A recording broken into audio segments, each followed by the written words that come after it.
Kapag mas mataas sa atin yung posisyon ng padala natin na report, dapat naka-4 palagi. So ito yon kay detachment commander. Yan. Dapat naka-true palagi kay SIC para wala tayong mabypass.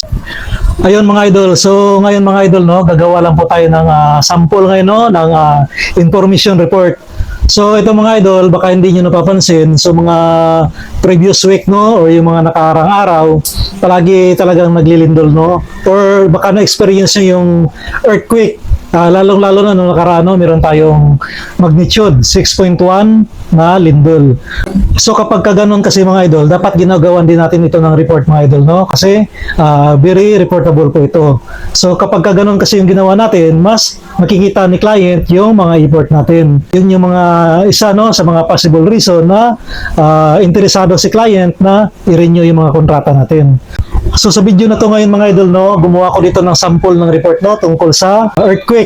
Pero bago po tayo mag-umpisa sa pag-graph ng report mga idol, tandaan natin na dapat nandun lagi yung 6 element, which is yung 5WN, 1H, yung what, when, where, who, why, and how. So dapat kumpleto po yan mga idol. Ayun mga idol, so ito yung gagawa natin ng report ngayon mga idol, itong earthquake magnitude 6.1. So kung makita ninyo dito mga idol, medyo malakas-lakas ito mga idol, At yung scenario natin dito, napil natin sa building natin or kung saan yung duty natin. So halimbawa dito mga idol, yung post ko ngayon dito is post guard. Tayo yung posting guard, Tapos meron tayo dito mga officers, meron tayong detachment commander, at meron ding SIC or yung ship in charge. So information report lang yung gagawin natin dito mga idol at ipapasa natin sa mga officers natin. Ayun mga idol, so dito mga idol, meron na akong na-prepare dito or meron na akong na-graph dito na complete report. So ito yon. Ayan, so kung makita ninyo dito mga idol, dito sa taas, meron na tayong headings. At ulitin natin mga idol, itong sa pinakataas na to, ito yung name ng security agency natin. At ito naman ang sumunod, itong client natin, itong International Capital Office Inc. So dinugtungan natin dito ng security detachment. And of course, yung address. So yung address ng mga idol ng client. So dito naman mga idol, yung address natin kung kanino natin ipapadala yung report. So katulad dito mga idol, kapag mas mataas sa atin yung posisyon ng padala natin na report, dapat naka-4 palagi. So ito yon kay detachment commander. Yan. Dito naman dapat naka-true palagi kay SIC para step by step wala tayong mabypass. I-true natin dapat lagi kay SIC. Pero kung dun sa mga pisto natin wala tayong mga SIC, direkta na kay UIC, before natin dyan, diretso na.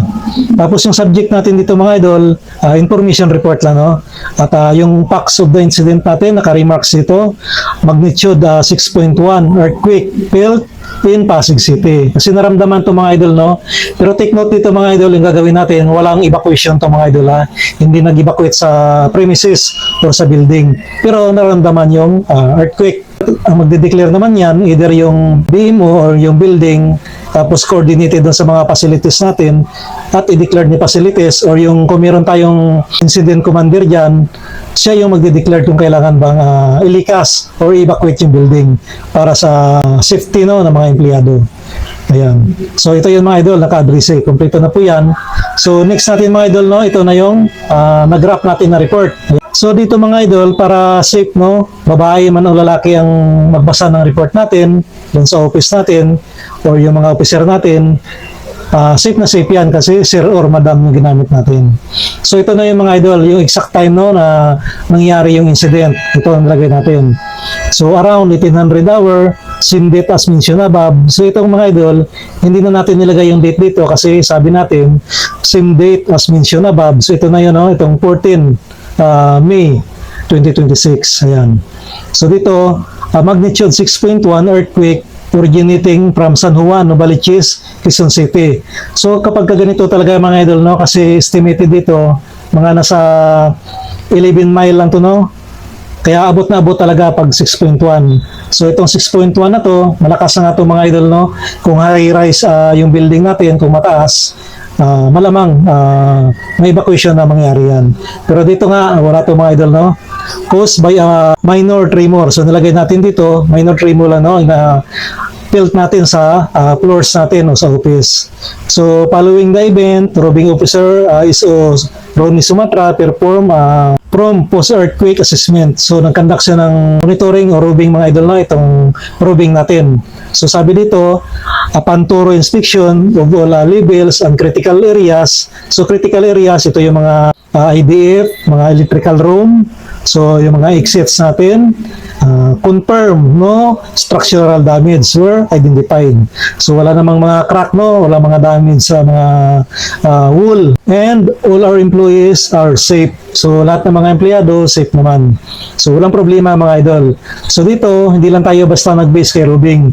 Additionally, Mr. Robert Herrera from engineering team reported that BMO seismograph record the event at an intensity level 3.